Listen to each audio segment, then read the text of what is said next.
Today we are talking about timeframes and FollowUpBoss. I'll go ahead and share screen, taking full advantage of timeframes in FollowUpBoss. Let me go full screen here. So for those not familiar with timeframes in FollowUpBoss, I'll give an overview of what the timeframes are.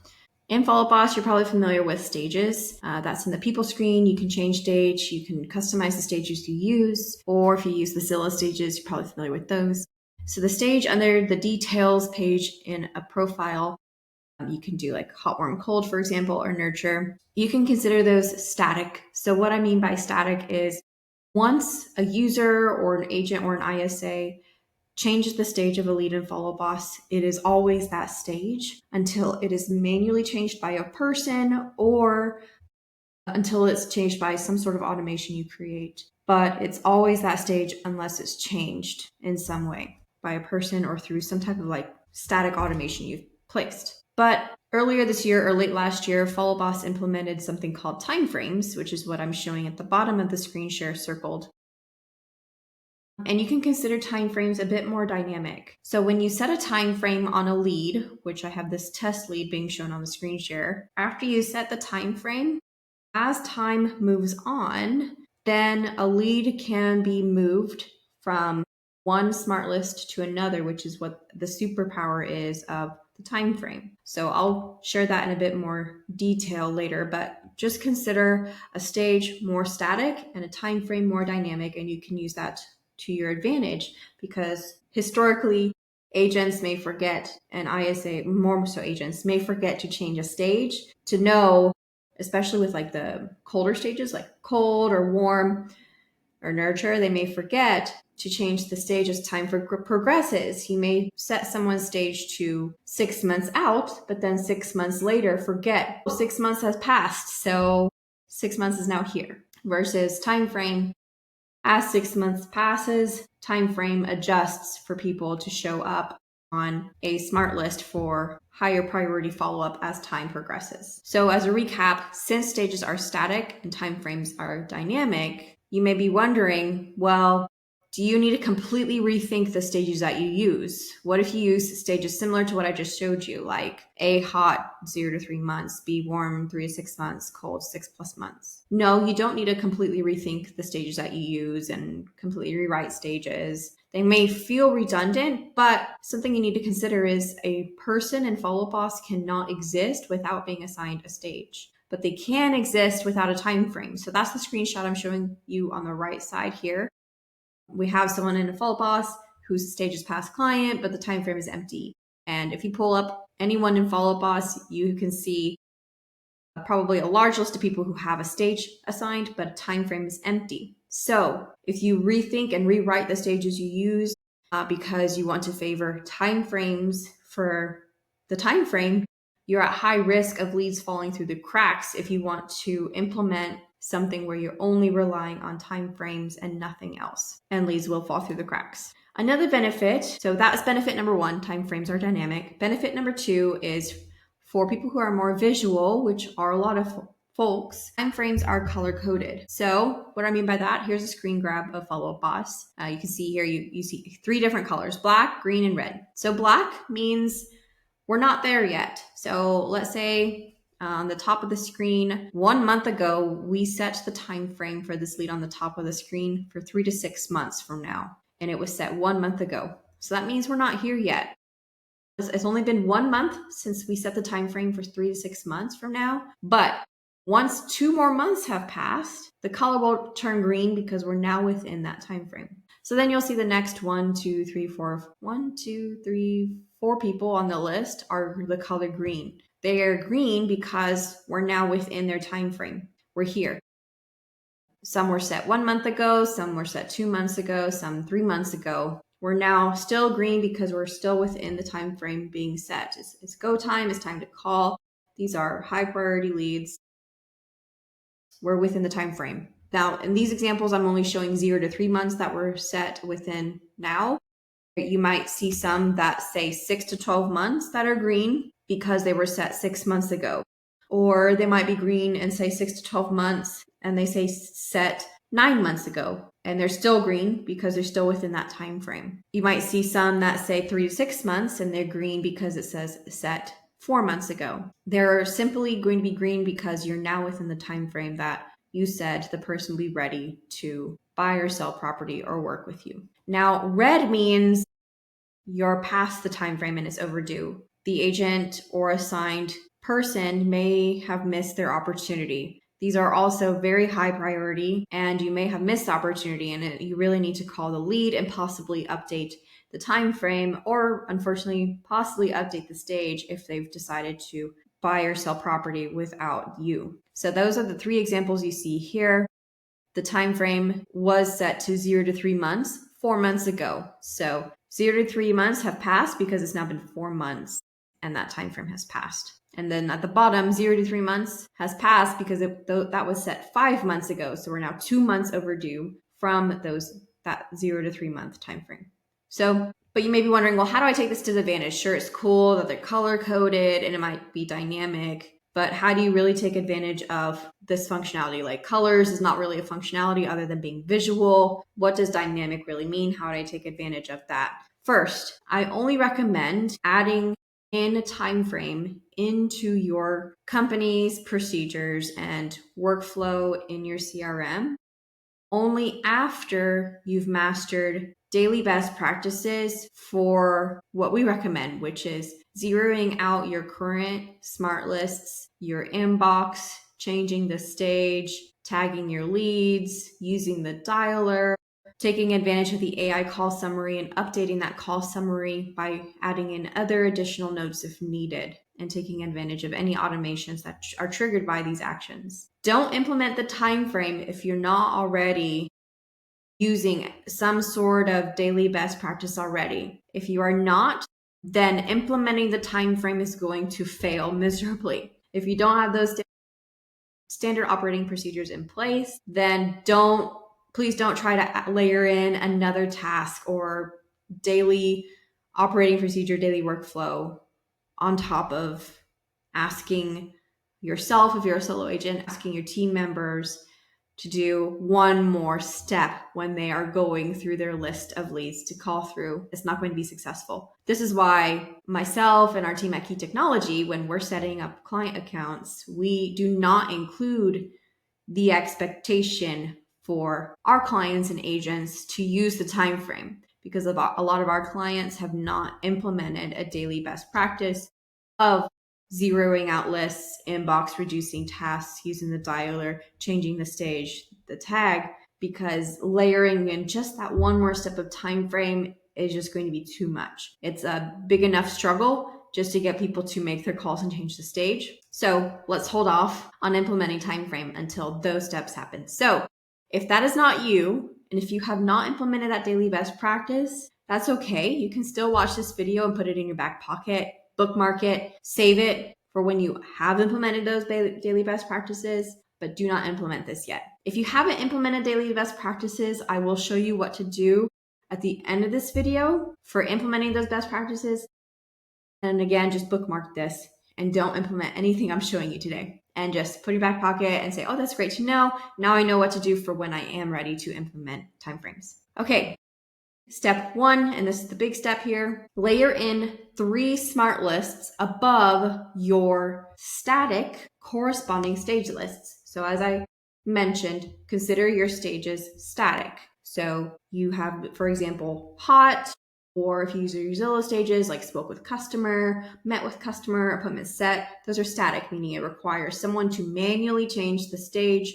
Or if you use like action plans or automations, it requires an action plan to do that for you. Layer these in on top of a corresponding stage list, but only do one list at a time. Number 1 that I show on these 3 lists, it says the time frame now list that we're going to create. It says, consider only rolling out this time frame now list first, and do not implement the next 2 lists I'm showing to avoid overwhelm. In fact, I only recommend adding this first smart list I'm showing you for 2 months at a minimum, maybe even wait 3 months in order to avoid overwhelm, because you have implemented the daily best practice. You've gotten into this groove of zeroing out your current smart list you're using, zeroing out your inbox.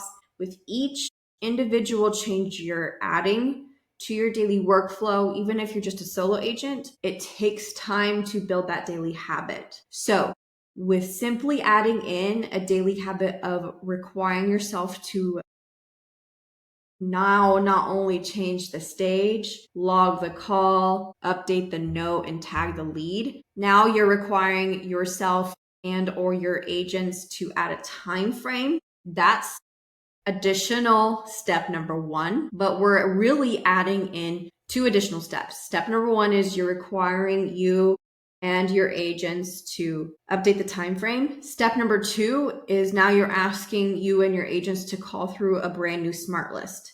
So when we're saying step number one is layering in a new list, we're adding in really two new daily SOPs.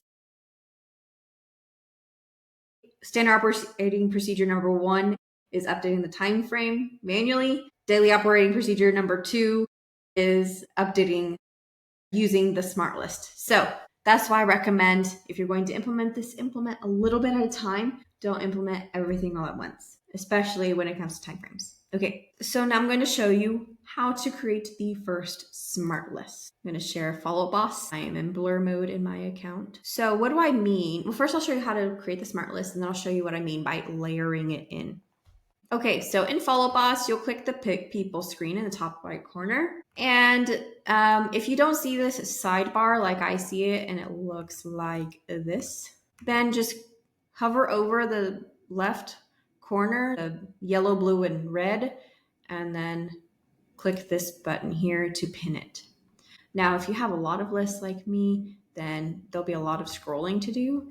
But anyway, on the far right side of FollowUpBoss, you're going to be adding two filters, or three really, if you want to, but we'll start with two over here. So you'll see this box. If you don't see this box here to add a filter, it looks like that. Just click the filter button here to click and expand. First filter, time frame is now. I only have one person here. It's just a test lead. Time frame is now. I'm just a demo account. Time frame is now. So we're only showing people that have a time frame put into their profile. So this is why, again, when you're adding a new smart list, we're not implementing just one daily SOP. We're really implementing two. Time frame is now. And then the second filter you want to add is last communication was more than 7 days ago. So what we're doing here is we're showing anyone whose time frame is now. So even if you put in a person's contact record, let me pull up this test lead. Even though I put time frame as 3 to 6 months, it's not like a stage where the stage is static, and I would create a smart list where stage is 3 to 6 months, last communication. Even though time frame says 3 to 6 months, because the time frame was set several months ago, because the time frame is now, that's why they're showing up on this smart list. So that's what I mean by when I say time frame is more dynamic. Even though it technically says 3 to 6 months, the 3 to 6 months is now. Usually when you hover over the time frame, it shows you exactly when the time frame was set. I'll do it from the people screen. Where is time frame? So I'm gonna click columns, time frame. So you hover over time frame. Okay, here, set 3 months ago. So even though it technically says 3 to 6 months, because I set it 3 months ago, that is why time frame is now and why this person is in this smart list. Unlike if I were to rely on stage, if I were to try to find like stage is now or stage is hot, the stage still says warm 3 to 6 months because no one manually changed it. So that's why the time frame is sort of another superpower of FollowUpBoss. And it's another superpower if you use like the Zillow Flex stages, the Zillow two-way sync stages, because those stages for someone equivalent to this would just be nurture. So you're able to drill down into time frame. So we're basically saying, okay, I might have set the time frame to be 3 to 6 months or 6+ months or something else like, what are the other options? 6 to 12 months, 6+ months. But because that time frame, that time has passed and time is now, we need to talk to them and call them. So we create those two filters where time frame is now, last communication more than 7 days ago. Click the new list button and you can name it. So I like to use emojis like the fire button or fire emoji, or something that is going to grab your attention since it's now. Maybe the exclamation point, something that's going to grab your attention. That was not going to grab my attention enough. I don't want to spend too much time here trying to find the perfect emoji here. I might just do the fire emoji or exclamation point. Time frame now, weekly. So it's saved. So when you save a list, it gets automatically pushed to the bottom. You click on it and you can edit it, and also add a description if you would like. So when I say layer it in and layer it above, if you click manage in the bottom left corner, and if you use collections, I would add it to a collection. Again, this is a demo account. I have tons of collections. So the collection I would add it to are my main collection of lists that I use for, we call it the FUB revamp. So in the FUB revamp, we have our hot weekly, our warm bi-weekly, and our cold bi-monthly lists. I would probably layer it in above our hot weekly list, which is our static list of people that we've staged as hot. So after clicking the manage button, I would click the 3 dots next to time frame now weekly, which is the list we just created, and click move to collection. And I'm going to add it to the FUB revamp list of a collection. I'm not going to actually move it because then it's going to affect accounts that we're setting up right now.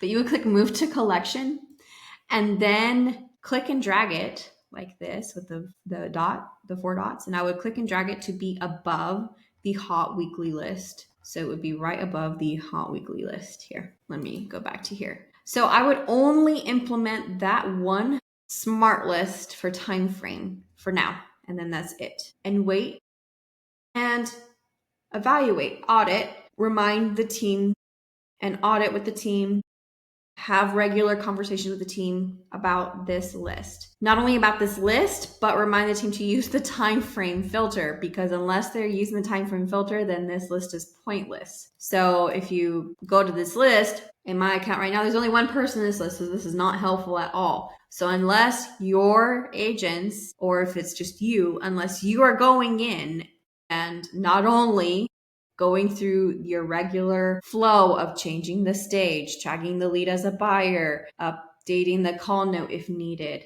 but now also adding a time frame, then this list is going to be pointless because it's always going to be 0. So something that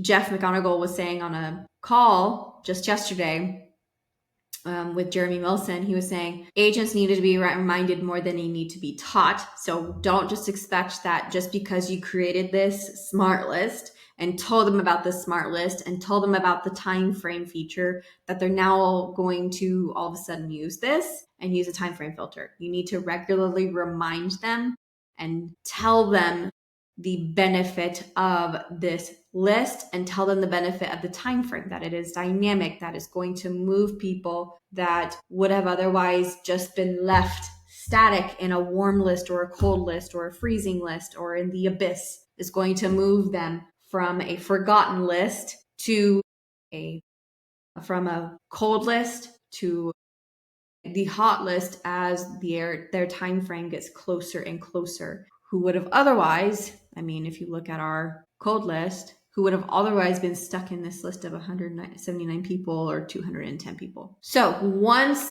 you or your agents get familiar and comfortable with that list, then you can start implementing the second list where time frame is less than 90 days. That's the second list to create, but last communication more than 14 days ago. I would layer that in and put that above your equivalent, whatever it is, your equivalent of the warm list in your account. Ours is warm bi-weekly, which is every 14 days. I would put that above your warm bi-weekly list. Again, only implement that list next.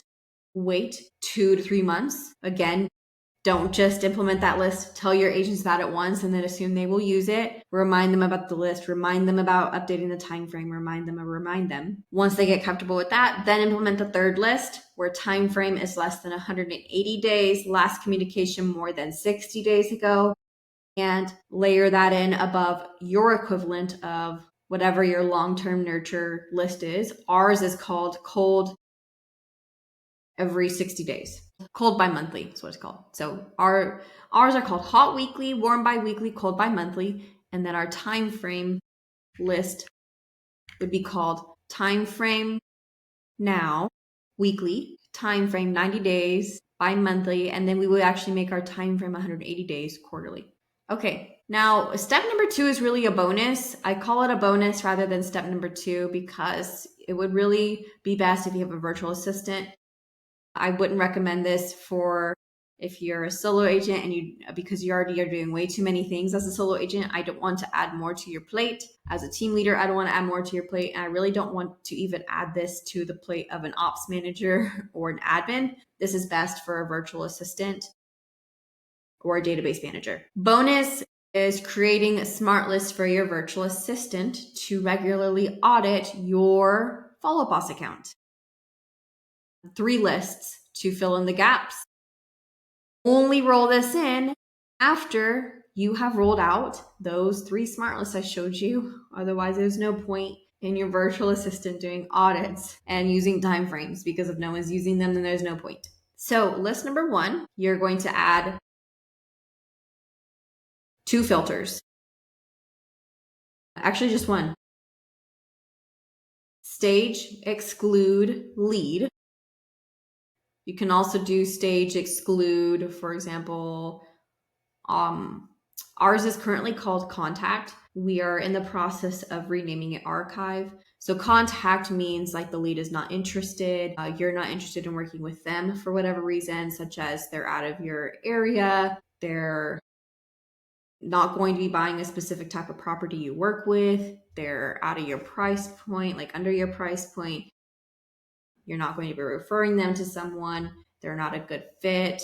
They're working with another agent. If you have that kind of stage, you would exclude that stage. We're renaming it archive just for more clarity. The contact stage name is a little bit confusing, so we are in the process of renaming it to archive. So stage exclude lead, archive. FollowUpBoss automatically excludes trash, so you don't need to manually exclude trash.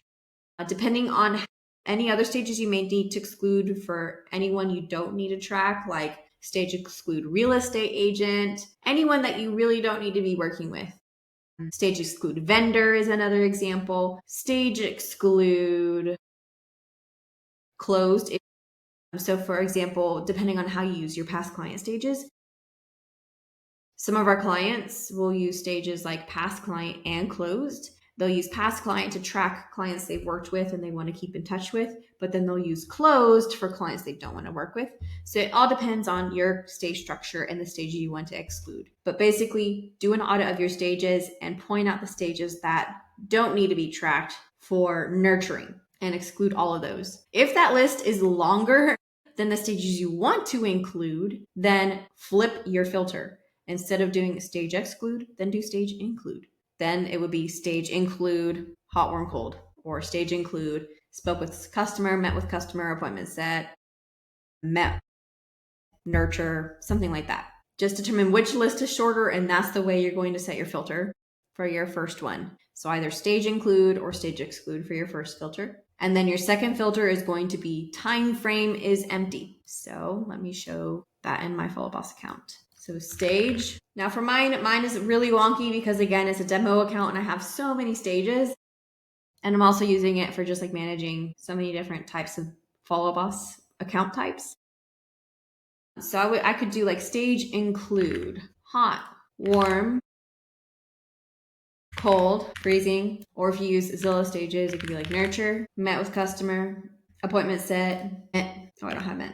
Did I write? Oh, did I spoke with customer? Anything you would want to track, booked appointment, anything like that. But if your exclude list is shorter, then do that. And then the second filter is time frame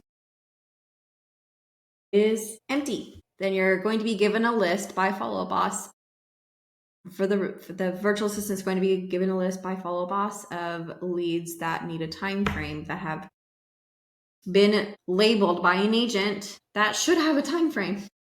And up to you how you want to implement the SOP, aka the standard operating procedure for your virtual assistant to follow. It could be a blanket, like if stage is hot, then And they could just say, okay, if stage is hot, then I'll only show stage is hot. And you can have separate lists at that point. Like if stage is hot, select all. So you would click that checkbox, select all, mass actions, time frame, and then mass update the time frame to 0 to 3 months. And then you can say, okay, then the standard operating procedure is if the stage is warm, select all, mass actions, time frame for 3 to 6 months. If the stage is appointment set, then the time frame is 0 to 3 months, or same with booked appointment. So up to you on how you want to implement the procedure for your virtual assistant. The next list is talk time. Oh, let me show this. Talk time is not empty, but time frame is empty. So you may be missing people even after going through people with stages because talk time was logged through the dialer. So you can say talk time was greater than 1 minute, let's say, greater than 1 minute, or you could do 2 minutes to exclude maybe voicemails. But time frame, let's do 2 minutes, but time frame is empty. This would be showing people, and let's do like phone is good, because this would exclude people that told the agent that this is a bad phone number. And maybe you can do again, and then I would do that because you've already gone through people who were properly staged, but now you want to go through people who didn't get staged. Maybe you could still exclude like the archive stage, for example, or the do not call stage, but everyone else you would want to go through and make sure that they have a time frame. Now, this one may not be so black and white. You would want a virtual assistant who is able to decipher notes, can read through the AI call summary, and determine what the time frame should be based on the call summary notes or the agent's notes. Then the last one is not specific to time frame, but is specific to the agent just didn't even update anything in the profile, but at least they have been using the dialer. So this one is talk time is greater than 3 minutes. Let's do phone is good, but stage is still lead. So agent spoke to the person, but still did not update the stage. And that is not good, and the stage needs to be updated. So that is the last one you would want to implement. And that one, in fact, can be implemented whether or not you are going to be using the timeframes, because that one should just be a part of your original daily workflow, regardless of whether or not you're using timeframe. You should always be updating the stage, even if you're not ready to implement timeframe. Especially if you're using the dialer, you should be updating the stage. So your daily workflow should be, let me recap here. Best practice, keep your hot, warm, cold stage or whatever stages you're using with the lists you're already using in order to avoid lost leads. Keep the existing stages you're using and definitely do not remove lists that you have in place. In our account, as a recap, in our account, we use new lead lists, recent online activity, hot, warm, cold, past client, old leads. If we were to layer in time frame lists, we would not decide, okay, we're using time frame now, so let's just go ahead and delete hot, warm, cold lists because we don't need them. We're just using time frame now. We don't also need stage lists. Wrong, because people are going to forget to add in time frame. And leads can exist in FollowUpBoss without time frames. So as a result, leads will be missing from lists. They won't get called. They will fall through the cracks. So do not delete lists. Do not change your stages and your stage structure. Otherwise, if you do, leads will start to fall through the cracks. Instead, implement the time frames, implement the time frame lists, and just layer them in on top to prioritize within your existing static stage-based lists. When you do implement the smart list with time frames, do it slowly, one at a time. And as I mentioned, not as a replacement. Monitor the adoption. The time frames and the lists only are beneficial if your agents consistently use them. Once your agents start consistently using the time frame list, then consider the virtual assistant workflow to audit and update and ensure timeframes are not missing. But as I showed, the third smart list here for like talk time is greater than 2 or 3 minutes, but the stage is still lead. That is one you definitely want to implement regardless of whether or not you're using timeframe. Now there are two resources I wanted to share with you. If you are watching this, you're not a client of ours with Key Knowledge. As I mentioned, if you haven't implemented daily workflow, or if you just need help making sure FollowUpBoss is set up correctly, you can help with action plans or automations. If you just want an audit of your account, we provide a done-for-you setup with all of the content provided. Additional add-ons available if you use like outside integrations and need automation help with that, with like Rooster, Real Scout, Fellow, iLopo, different automations based on all of the behaviors being tracked, transaction management setup, all that fun stuff. You can scan that QR code to learn more or request an audit of your FollowUpBoss account. And then the final resource I wanted to share with you is, in case you missed it, we are hosting an in-person event on Friday, August 29th, 2025 in Dallas. If you happen to be going to the Tom Ferry Summit, this is the day after. If not, and you live in the area, or if you're open to coming in town, this is going to be an all-day event from 9 a.m. to 4 p.m. hosted by us, the Real Estate Coaching Collective. You can scan the QR code. We'll also include the link in the email recap and in the group.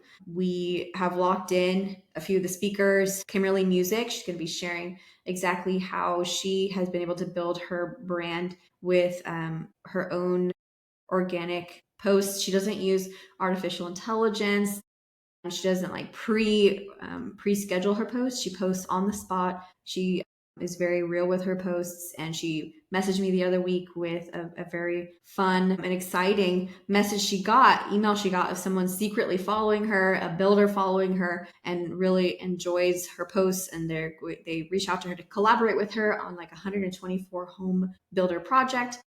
So some really great speakers. We got 5 speakers, plus a lot of space for peer-led conversations. It's a no fluff experience, all tactical. This is our second year doing it to the public. We've been doing it for several years with a smaller group.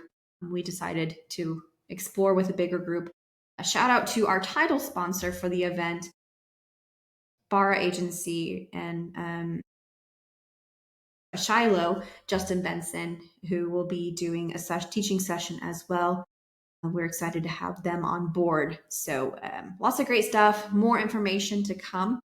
So if you want to join us for that, I'll just go ahead and put it in the chat, which will then post to the Facebook group. Where is the chat? There it is. Let me go ahead and post it. And then it just takes a couple seconds to then post to the group on Facebook. And then let me share this here for some more info, and then post to there we go. That should post to the chat. So as I mentioned, Kimberly Music is one of the confirmed speakers. John Hughes is another. He'll be showing how he restructured his team to be 2 teams within one, essentially.